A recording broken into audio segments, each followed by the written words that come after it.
Good morning and happy Sunday. I want to start today a little differently. Some of you grew up learning pretty early that reacting, speaking up, or showing emotion made things harder. Nobody had to explain it, you could just feel it in the room. Now, people learn this in different ways.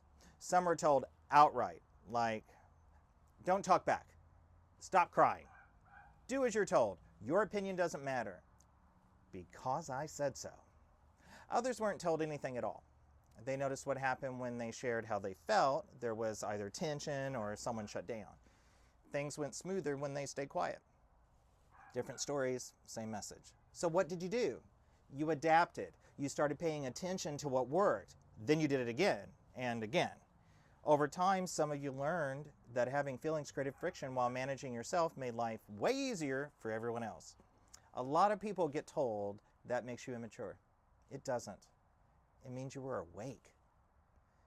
That lesson doesn't fade just because you get older. It shows up later in ways people don't always connect right away. You second guess what you feel before anyone else gets a chance to.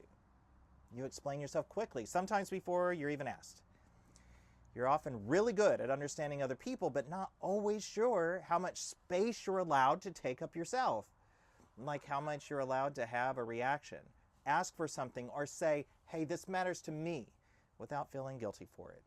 Here's today's question.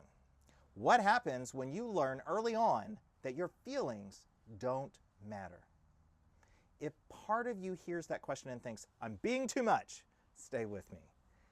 This is where people get confused because the feelings never went away.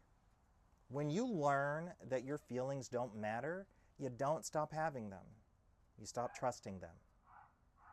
When that happens, things start to feel off in quiet ways. You start noticing weird little things. Clarity gets harder, or confidence gets shaky. You lose that internal sense of knowing when something's wrong without having to explain it or prove it. Let me give you a contrast that I think will help. This is Miss Sophia Grace, our new baby Shih Tzu. She's 10 weeks old. Most of us know how to comfort a new puppy or scared fur baby. We don't debate it or try to correct it. We don't stop and ask if the fear makes sense. Fear can come from being in a new home or meeting new people. Thunder, fireworks, loud nights. So we slow down. We soften our voice. We stay close. We don't rush it. We tell them we love them, often while holding them. We let them settle in their own time, right there with us. With people we love, especially with ourselves, we tend to do the opposite. We analyze it, we minimize it, we push through it even when it costs us.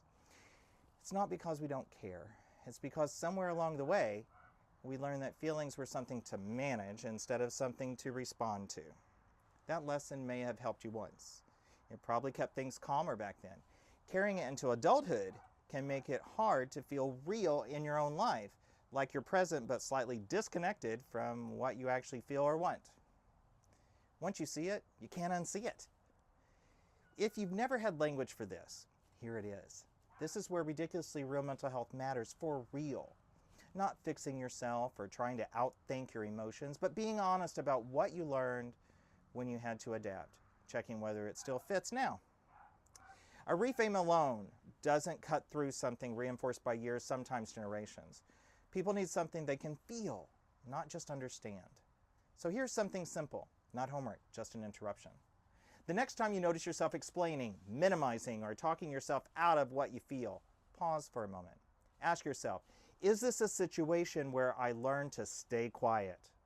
Even if the answer is yes, the win is noticing it before you talk yourself out of yourself. You don't have to act on the feeling or defend it. You don't have to change anything right away.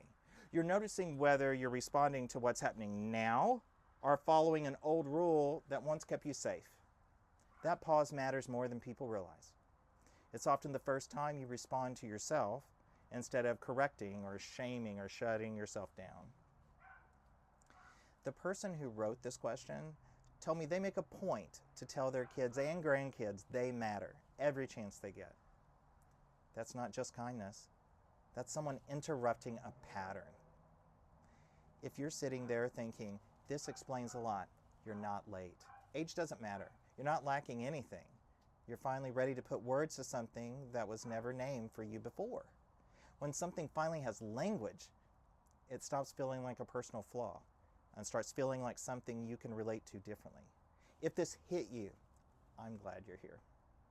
Thank you for your question. Your honesty helps others feel understood. If you want to share yours, you can email me at drshannon@kfes12.com. And always remember, you are worth it.